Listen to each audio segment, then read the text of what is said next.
하나님 말씀 보도록 하겠습니다. 마태복음 2장 1절로 12절 말씀을 제가 받들어 있습니다.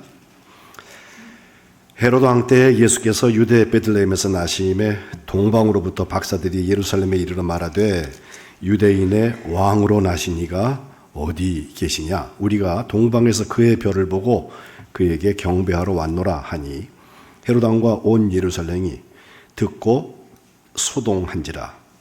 왕이 모든 대제사장과 백성의 서기관들을 모아 그리스도가 어디서 나겠느냐 물으니 이르되 유대 베들레헴이오니 이는 선지자로 이렇게 기록된 바 또 유대 땅 베들레헴아 너는 유대 거울 중에서 가장 작지 아니하도다. 네게서 한 다스리는 자가 나와서 내 백성 이스라엘의 목자가 되리라 하였음이니이다.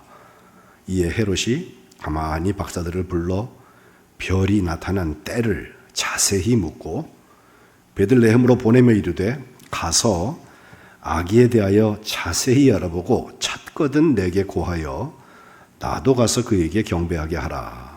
박사들이 왕의 말을 듣고 갈새 동방에서 보던 그 별이 문득 앞서 인도하여 가다가 아기 있는 곳 위에 머물러 서 있는지라.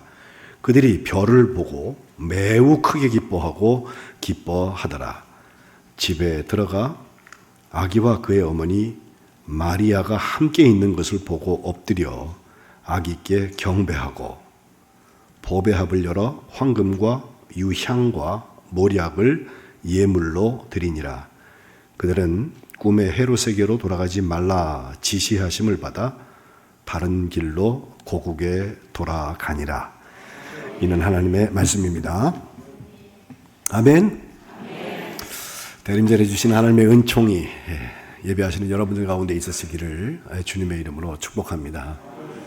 9시 예배도 그러더니 11시 예배도 설교를 시작하면 꼭 휴대폰을 보는 분이 계세요. 그래서 제가 휴대폰 교회에 다니시는구나 그렇게 생각을 하게 되는데 한 5분만 저를 쳐다보고 예배를 드리면 좋겠어요. 그 다음에는 보셔도 제가 뭘 안 할 테니까. 우리가 대림절 3주 지나고 지금 네 번째 주일을 맞는데 첫째 주에는 요셉, 두 번째 주에는 마리아, 세 번째 지난주에는 세례 요한 얘기했잖아요. 이 다 예수님이 오셔서 저와 여러분을 구원하게 하기 위해서 성탄하시는 그 일에 쓰임받았던 사람들이고 예수님의 길을 준비했던 사람들입니다. 우리 만안교회가 올해 성탄을 금주 수요일에 맞게 되는데 오늘까지 더해져서 정말 예수님이 우리 가운데 성탄하시기를 주님의 이름으로 축복합니다. 오늘은 동방박사 얘기를 하려고 하는 것은 예수님의 성탄 현장은 요즘처럼 시끄럽지가 않았습니다. 정말 썰렁할 만큼 조용했던 곳인데 거기에 성경은 딱 두 종류의 사람이 와서 예배드렸다고 그랬어요. 하나는 오늘 읽은 동방박사고 다른 하나는 목자들입니다. 동방박사는 마태복음에 나오고 목자들은 누가복음에 나오는데 누가복음에 나오는 목자들은 비교적 가까운 곳에서 왔어요. 거리가 어디서 왔을까 보면 금방 나타나는데 동방이라고 하는 곳은 어딘지 정확히 알지는 못하지만 따져보면 굉장히 멀리서 왔을 것 같아요. 거꾸로 얘기하면 예수님의 성탄의 시점에서 거꾸로 세보면 그들의 출발 시간이 완전히 달랐겠죠. 훨씬 전부터 출발해서 여기까지 와야 예수님이 성탄하여서 거기 베들레헴에 계신 동안에 예수님께 경배할 수 있었을 것입니다. 그런 점에서 대림절의 영성에 동방박사들은 역할을 하고 있습니다. 우리가 성탄절만 되면 성탄 카드를 예전에 보내고 그랬을 때 꼭 나오는 이 별 있잖아요. 별. 그리고 별을 따라가고 있는 낙타 위에 세 사람, 저런 그림들 여러분 많이 보셨을 거예요. 그죠?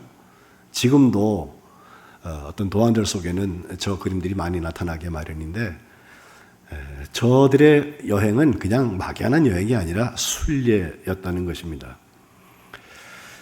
동방이 어디였을까? 찾아가서 이제 보는 사람들이 여러 분들이 계신데 이란의 북서부 쪽에 예루살렘 베들레헴부터 한 1600km 떨어져 있는 동쪽에 북쪽에 보면은 우르미아라고 하는 저기 지도를 그려놨는데요. 빨간 점으로 표시된 그곳이거든요. 우르미아라는 곳, 우르라는 것은 도시고요. 미아라는 것은 물이에요. 물의 도시인 것은 그 주변에 동쪽으로 13km 떠져 있는 곳에 우루미아라는 호수가 있어요. 호수 그 물의 도시인데 지금 저렇게 많이 말라버린 거 하얗게 되어 있는 부분은 이제 소금이거든요. 예전에는 물이 많았는데 지난 한 20, 30년 지나는 동안에 물이 무려 7m 이상 쭉 물의 깊이가 떨어져 버리고 또 비가 안 오고 그래가지고서 소금이 저렇게 많아져서 세계의 그 소금 호수들 중에서 세 번째로 큰 소금 호수가 저기 만들어져 있다는 것입니다. 저 우르미아에서 조금 떨어진 곳에 우르미아라는 도시가 있는데 이란에 있는 도시들 중에서 10번째로 큰 인구가 많이 사는 도시이기도 한데 거기에 가면은 성마리아 교회라는 교회가 있어요. 저 교회 한쪽에 보면 안에 동방박사의 무덤이라고 하는 곳이 있어서 많은 사람들이 거기를 찾아가는데 저 교회가 지금은 새로 지은 건물이지만 교회에 세워진 과거의 역사로 보면 첫 번째 교회를 베들레헴 교회였을 거다 이렇게 보고 두 번째 교회는 저 교회였을 거다. 둘째로 오래된 교회다. 한 2000년 된 교회라고 사람들이 생각을 합니다. 뭐 역사를 얘기하는 사람들이 요나가 회개를 선포해서 니느웨 사람들이 이제 돌이켜 하나님께 회개했다는 그 얘기에 후예들이 아마 저기 있지 않았을까 이렇게 추측을 하기도 하는데 저기서부터 아까 지도를 따라서 쭉 내려와 보면 1600km가 넘어요. 1600km를 그 당시의 방법으로 여행을 하려면 적어도 2달, 그건 빨리 갔을 때 이야기고 쉬지 않고 갔을 때 이야기고 웬만한 사람 같으면 석 달, 넉 달, 심지어 6개월까지 걸릴 것이다. 이렇게 사회학자들이 판단을 하게 되는데 또 어떻게 갔을까 6개월 동안. 물론 낙타 같은 걸 탔을 거예요. 사막도 있고 광야도 있으니까. 그런데 정말 세 사람만 달랑 갔을까? 예? 우리가 동방박사들의 경배에 대한 성화들을 많이 뒤져보면 대체로 베들레헴에 와서 아기 예수님께 모략과 황금과 유향과 모략 드리는 그 장면을 많이 그리거든요. 그 길에 대한 성화는 그리 많지는 않아요. 근데 티소라는 화가가 그려놓은 저 그림 저는 굉장히 현실감 있다고 생각해요. 물론 세 사람을 앞에 이렇게 그려놓고 뒤에 낙타를 따라서 많은 사람들이 따라서 한 무리를 지고 가고 있는 것은 저들이 예사스러운 사람들이 아니다. 그리고 세 사람으로 표현했지만 저희 성경에는 세 사람이라고 얘기하지는 않았어요. 그들이 드린 예물은 세 가지인데 동방 박사들, 마고이, 박사들이라고 하는 복수를 썼을 뿐이지 몇 사람이라고 딱 이야기하지는 않습니다. 수행원들이 꽤 있었을 거리라 생각이 되고요. 최소 3, 4개월은 충분히 여행을 했다. 근데 저 여행이 순례가 되는 이야기를 오늘 하려고 그래요. 동방박사 세 사람이라고 우리가 전통적으로 알아왔던 것은 뭐 이름까지 있어요. 멜키오, 발타자, 그리고 가스파 이렇게 세 사람의 이름을 쓰긴 하는데 멜키오는 백인이고 나이가 많은 현자고 그 다음에 발타자는 흑인이고 또 중년쯤 되고 그 다음에 카스파는 좀 청년층에 속하는 사람인데 우리 같은 색이 있는 유색, 황색 인종이다. 뭐 이런 정도로 6세기 이후에 아마 사람들이 이 전통들을 믿고 사는 것 같은데요. 근데 이 사람들이 정말 했던 게 뭘까? 그 순례가 어떤 여행이었을까? 제일 먼저 도착한 장소에서부터 잘 드러납니다. 우리는 오늘 본문을 읽으면서 두 지명을 보게 되는데 하나는 예루살렘이고 다른 하나는 베들레헴이죠. 예루살렘은 수도예요. 거기에 왕이 헤롯입니다. 이 헤롯이 성경에 여러 사람 나오는데 그 아버지, 아들, 또 손자 뭐 여러 종류의 사람들이 나오는데 그들이 다 통치자 가문인 건 분명해요. 다만 이것은 제한된 통치를 하고 있을 수밖에 없는 게 그 당시에 유대인들이 자치국을 형성을 하는 것 같지만 사실은 로마 권력 안에 있었습니다. 로마하고 어떻게 권력을 연결을 했냐에 따라서 그 사람이 왕이 되기도 하고 폐위되기도 하고 그랬어요. 근데 여기 헤롯이라고 하는 예수님 태어날 때 왕이었던 사람은 헤롯 대왕이라고까지 얘기를 하는데 유대인들의 마음을 사기 위하여서 성전도 막 정소하고 또 선정을 베푼 그런 정치적인 수완이 굉장히 뛰어났던 사람인 것은 맞아요. 가뭄이 오니까 자기 가지고 있던 금 접시를 다 갖다 팔아가지고서 곡식을 사오기도 하고 이런 정치가로서의 면모가 있었던 건 맞지만 그에게는 이중성이 있었습니다. 잔인하기 그지없는 데도 있어요. 특별히 자기의 정권을 유지하기 위해서는 수단과 방법을 가리지 아니하고 아들까지 죽이는 역사도 그는 자행했던 것입니다. 조금 답답한 것 하나는 오늘 본문에 나오는 예루살렘의 종교 지도자들의 행태인데 예루살렘에서 종교 기득권을 다 쥐고 있는 조찬 기도에 가서 기도할지도 모르겠어요. 존경도 받고 이 생활의 모든 것도 누리고 있는 그 지도자들일 텐데 왕의 지도자들 성경을 알아도 너무 잘 알아요. 공부도 많이 했어요. 그 직위에 있기에 부족함이 없어요. 물어보니까 바로 나와요. 유대인의 왕은 어디서 나냐? 유대 땅 베들레헴입니다. 미가 5장 2절 예배 시작에 제가 읽은 말씀인데 베들레헴 촌동네예요. 네가 결코 작지 않다. 네게서 한 지도자가 나온다. 뭐 이런 얘기를 할 수 있는 아주 달달달달 외우고 있는 사람들임에도 불구하고 안다고 하는 게 정말 하나님의 뜻을 따르는 거냐? 그렇지 않다는 거예요. 예루살렘에 하나님의 역사가 있는 것이 아니라 예루살렘에 하나님의 역사를 저해야 하는 요소가 왕권 속에 있을 수 있어요. 왕도 그렇고 그 스텝들 그를 잘 도와주었고 보필하고 하나님의 음성을 대언해야 될 사람들이 다 한 무리가 돼서 같은 길을 갈 수 있다는 것입니다. 그런가 하면 예루살렘의 상반되는 베들레헴이라고 하는 것, 베트 집이고요, 레헴 떡, 빵 이런 것입니다. 떡집, 빵집 이렇게 말해도 괜찮겠어요. 예루살렘 남쪽으로 한 10km쯤 내려오면 지금도 정치적으로 아주 불안한 곳이고 벽이 높은 게 쌓여 있고 들어가느니 마느니 군인들이 지키고 있고 해발 높은 777m에 위치해 있는 곳인데 지금도 인구가 한 3만 명 정도밖에 안 살고요. BC 6세기 말에는 바벨론에서 귀환한 123명이 거기 살았었다. 뭐 이런 기록도 남아 있습니다. 다만 이 베들레헴이 뭐 하던 곳인가? 구약 성경에 여러 번, 한 3번 정도 큰 이유로 나타나는데 그 중에 세 번째 다윗의 성이라는 거예요.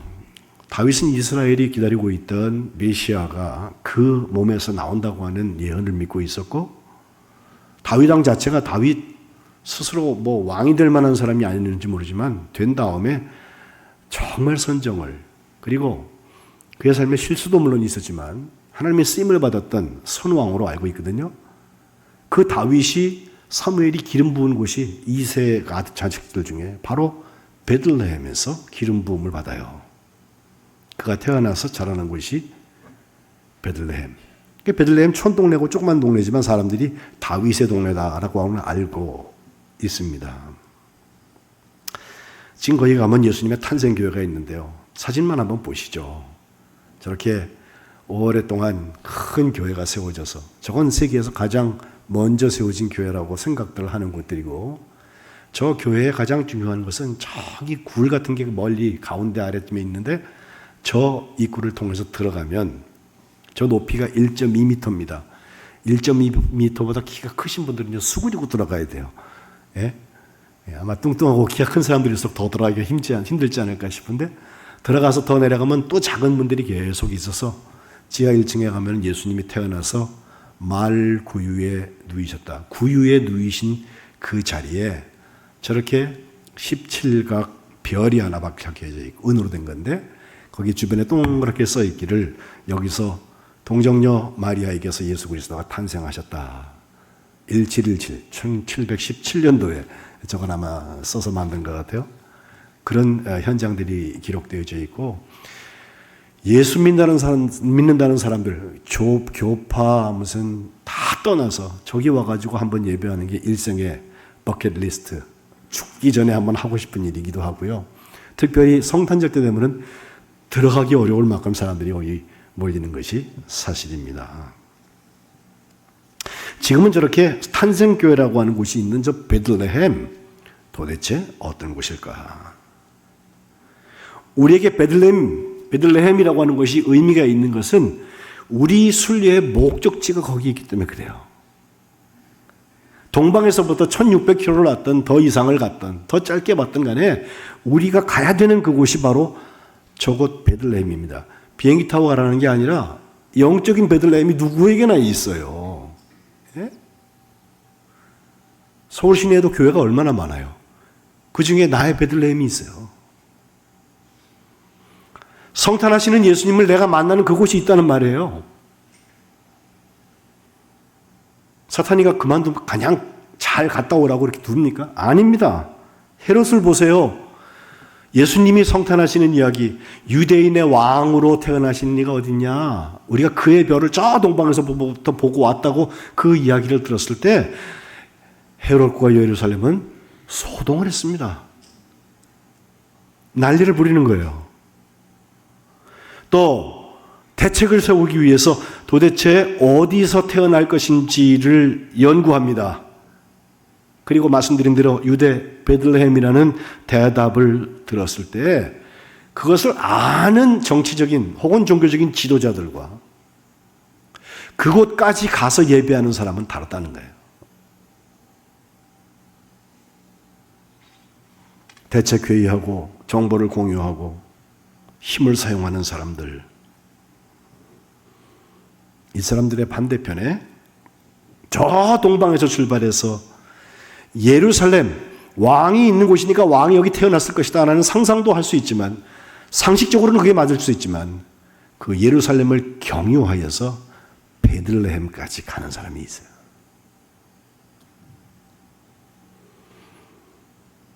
그 베들레헴에 아기 예수님이 태어나기 때문에 그렇습니다. 매년 12월 25일은 365일 만에 한 번씩 옵니다. 그러나 오늘 동방박사의 이야기를 함께 나누신 후에 이번에 오는 성탄은 예수님이 여러분 가운데 성탄하시는 베들레헴의 역사가 있으시기를 주님의 이름으로 축복합니다. 여기 중요한 원칙, 순례의 별 있잖아요. 별의 이야기는 꼭 보아야 합니다. 성탄별은 이렇게 추리 위에다가 걸어놓는 장식품이 아니에요. 교회 위에 반짝반짝반짝한 거 잔뜩 휘황찬란하게 해놓고 맨 위에다 별 달아놓는 거, 그게 성탄별이 아니에요. 그거는 상징입니다. 헤롯은 분명히 말합니다. 그 별이 언제 나타났느냐? 때를 물었습니다. 그리고 그 박사 일행들을 베들레헴으로 보내면서 하는 말, 가서 아기에 대해서 첫째 자세히 알아보아라. 그리고 찾거든 내게 알려달라. 찾거든 내게 고해라. 그리고서 하는 말이 가관입니다. 나도 가서 그에게 경배하게 하라는 거예요. 조금 말을 바꿔서 보면 너희들만 갈 게 아니라 나도 가서 경배해야 될 테니까 찾거든 내게 알려달라고 얘기해요. 그럴듯한 말 같지만 속에 다른 속셈이 있었던 것을 우리는 다 알고 있습니다. 성경이 알려주기 때문에 그렇죠. 자기 정적을 제거하려는 음모가 거기 담겨 있어서 찾거든 내게 고하여서 나도 가서 그에게 경배하게 하려는 것이 아니라 내게 고하여서 내가 그 정적을 제거하게 하라는 거예요. 이 헤롯의 거짓말에 속지 않으려면 그의 별을 따라가야 돼요.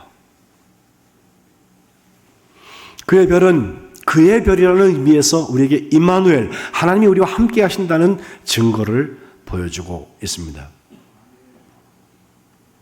아무 별이나 따라가는 거 아닙니다. 지금 국방부에 그 오랫동안 별을 하나 둘 셋 다른 사람들이 지금 가서 조사받고 있잖아요. 군대에서 보면요, 별 하나가 진짜 따기 어려운 게 별이에요. 아무 별 따라가는 거 아니에요. 우리가 따라가려는 별은 군들의 어깨에 있는 별이 아니라 예수님의 성탄의 현장을 향해서 우리를 순례하게 하는 그 별이에요. 임마누엘. 우리와 똑같은 몸을 입으셨지만 참 하나님 되신, 하나님이 인간의 몸을 입고 오신 그 예수님을 향하여서 우리를 인도하는 그 별입니다. 오늘 9절에 보니까 동방에서 보았던 그 별이 갑자기 문득 앞서가서 인도하기 시작합니다. 10km 더 갔어요. 그리고 아기 있는 곳 위에 머물러 서 있었다. 우리는 별이 서 있다고 하는 현상에 대해서 여러분 어떻게 생각하세요? 별이 움직입니까? 밤에 오래 쳐다보고 있으면 조금씩 움직이는 않는데 별은 대체로 우리한테는 서 있는 물체로 보여요. 오랜 시간 보지 않으면 별이 샥샥샥샥 움직이고 끌고 가고 이런 거 없습니다. 유성 같은 게 한번 슉 지나가고 이런 정도지. 우리는 카드에서 본 것처럼 그 별이 예수님의 성탄하신 그 마구간 위에 빛을 비추고 있는 걸 보는데 성경은 분명히 말해요. 가다가 아기 있는 곳 위에 머물러 서 있었다. 가고 서는 것, 이것은 구름기둥과 불기둥으로 이스라엘 광야 40년을 움직여서 결국은 가나안 땅까지 데리고 가신 출애굽의 역사를 연상시킵니다. 구름기둥과 불기둥이 있으면 뭐예요? 얘가 가야 되고 얘가 서야 돼요. 또 가고 서는 것을 우리가 보고 따라가는 거예요. 별을 따라가는 거예요. 그게 인도하심 받는 것입니다. 별은 서 있는데 내가 먼저 가거나 별은 문득 멈추는데 내가 또 지나가거나 아닙니다. 별이 가는데 내가 안 가는 것도 문제입니다. 별에 예민해야 되는데 예수님의 성탄별이기 때문에 그래요. 놀랍게도 목적지까지 인도하게 되고 10절에 보면요. 그 별, 문득 나타나서 우리를 인도해서 멈추어 쓴 그 별을 보고 그들은 기뻐하고 크게 기뻐했다. 성탄 인사가 영어로 메리 크리스마스라 합니다. 메리라는 말은 즐겁다는 뜻이에요. 크리스마스, 성탄의 예배라는 뜻인 텐데 크리스마스가 되면 괜히 기뻐요. 사람들이 연말연시라 그런지 들떠 있고요. 1년 동안 있었던 것들을 다 해결하고 싶은 마음들이 다 그때 있을 거예요. 또 상인들은 그때 돈을 좀 더 벌고 싶을 때고요.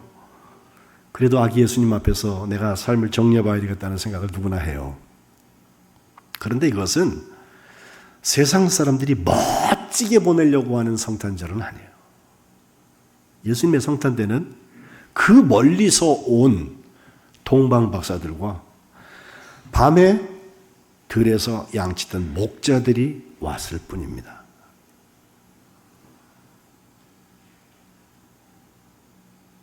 별을 따라서 목적지인 예수님이 탄생하신 곳 베들레헴 그곳까지 순례하는 사람들이 멋지고 재밌고 즐거움을 맛보았을까요? 그렇지 않습니다. 돌아갈 길을 또 그만큼 돌아가야 되는 동방 박사들. 그런데 놀랍게도 별을 따라갔더니 별이 멈춘 것을 보고 크게 기뻐하고 기뻐했다.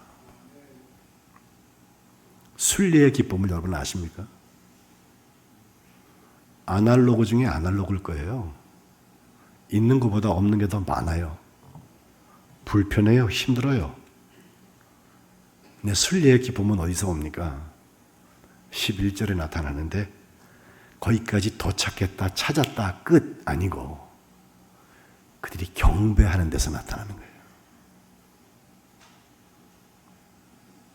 도착한 그 사람들은 그 집에 들어갑니다.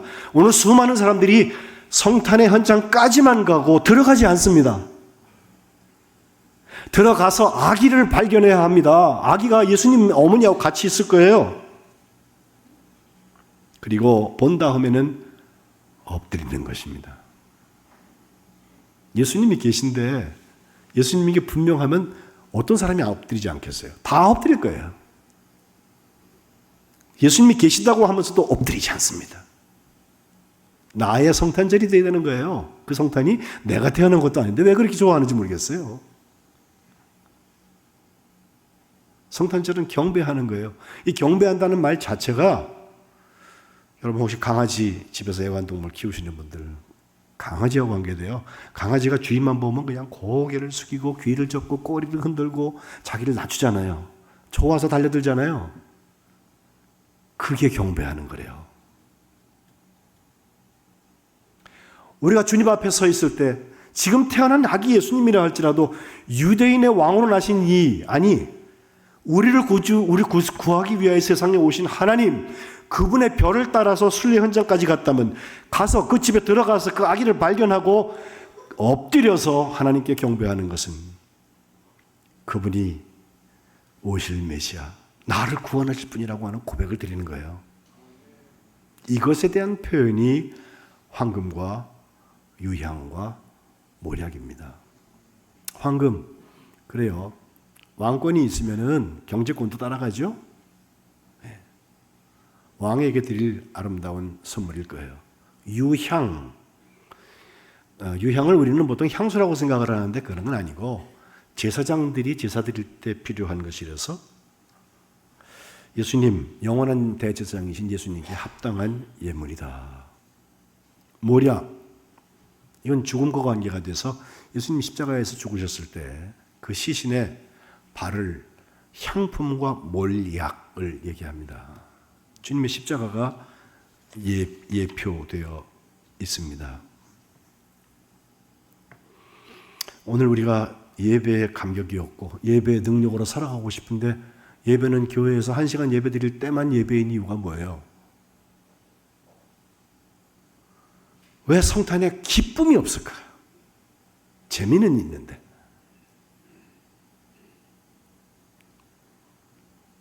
경배 그리고 보배 합을 열어서 드리는 진정한 예물이 없어서 그래요. 성탄절 때 되면 여러분 주보에 껴있는 성탄 감사헌금 그거 한번 드리고 지나가면 끝나요? 저는 그렇게 권하고 싶어요. 이 성탄절이 내 인생의 마지막 성탄절이다 생각하고 준비하세요. 그러면 거기에 황금과 유향과 몰약의 역사가 나타날 것입니다.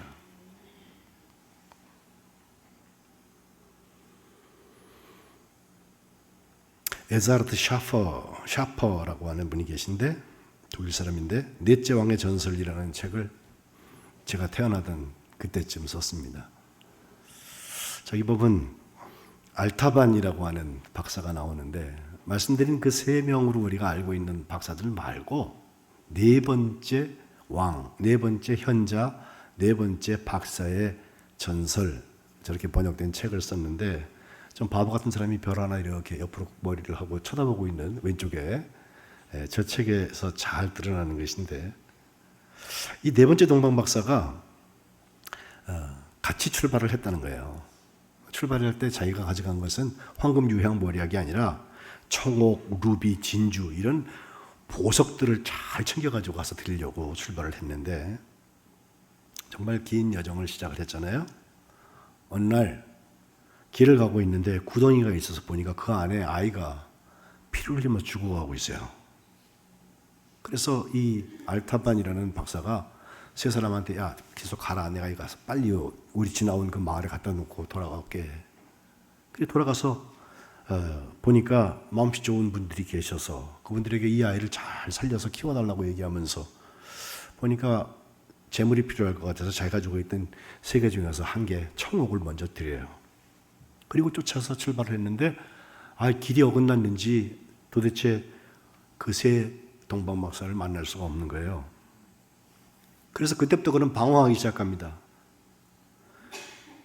한 도시에 들어가게 됐는데 거기 장례 행렬이 쑥 지나가는데 그 눈물이 보통 눈물이 아니야. 뭐가 사연이 있어 이렇게 많이 슬퍼할까라고 보았더니 구슬프게 울고 있는 미망인과 아이들이 있는데 돌아가신 분의 그 사별 때문에 우는 게 아니라 그 돌아가신 분이 살아있는 동안에 빚을 많이 지고 돌아가셨어요.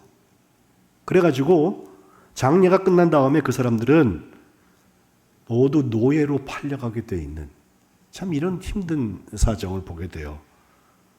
그래서 자기가 준비했던 2번째 보물인 루비를 그들에게 주면서 빚을 다 갚고 새로운 삶을 살라고 얘기를 하고 그러면서 자기 생각에 야 이거 청옥과 루비가 다 없어졌으니 이제 진주 하나 남았네. 그러면서 박사들 자기 동행자들을 따라서 갑니다. 마지막 진주 하나 들고 가고 있는 이 사람에게 어떤 지역을 지나가는데 거기 전쟁이 일어나가지고 군인들이 마을 사람들을 막 죽이는 장면이에요. 그 진주를 군인들에게 주면서 그 마을 사람을 살려달라고 애원을 하고 결국 그들은 살아났지만 자기가 출발을 하면서 가졌던 모든 보석도 없어지고 동료들을 만난 것도 아니고 빈털터리 빈손이 되어서 그의 삶은 표류하기 시작합니다.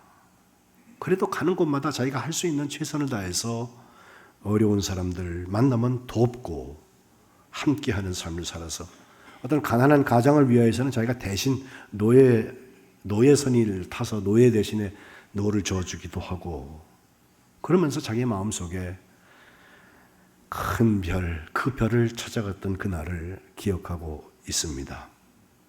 세월이 무려 30년이 지나가요. 어떤 도시 언덕에서 별빛 하나를 자기가 보게 되는데 그렇게 찾아 헤매던 별이 그 언덕 위를 비추고 있는 것처럼 느껴지는데 거기에는 십자가가 있었고 그게 사람이 매달려서 처형되고 있었습니다. 감격에 젖은 알타반이 그 십자가 앞에 가서 무릎을 꿇고 내가 이제 빈손이 되었습니다 하면서 그 주님 앞에 손을 내밀고 있는데 그의 손에 십자가에서 핏방울이 3개가 떨어지더래요. 그 핏방울을 바라보니까 어떤 보석들보다도 반짝거리고 빛나는 것을 봅니다. 그리고 그의 마음에 들려오는 소리, 착하고 복 있는 알타바나 오랜 시간 동안 나를 찾아 헤맸구나.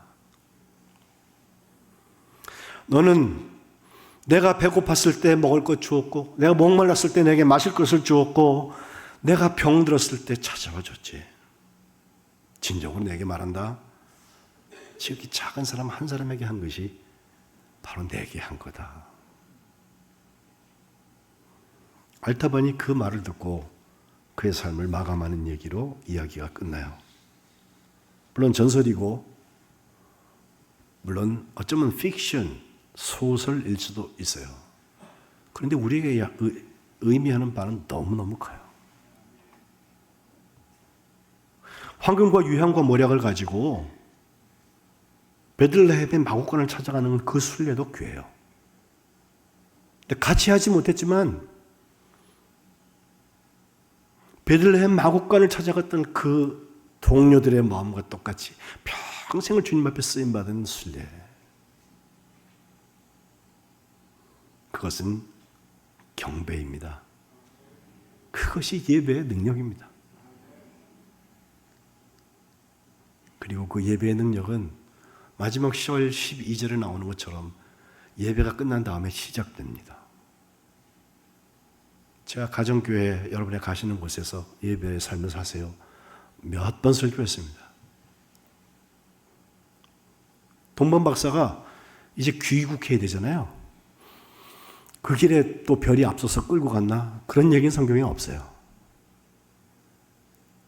어쩌면 별이 없어졌을지도 몰라요. 그때부터는 자기들 마음대로 해도 되나? 아닙니다. 경배한 사람은 달라졌습니다. 그렇기에 헤롯이 했던 그 이야기, 네가 찾고 보고 발견하거든 내게 와서 알려달라, 그 말을 분명히 알고 있음에도 불구하고 12절 꿈에 헤롯에게로 돌아가지 말라고 지시하심을 받습니다. 그리고 지시하심 받은 것을 순종합니다. 이제 그의 별 없어요. 그러나 지시하심을 받아 순종해서 다른 길로 거국에 돌아가는 거예요.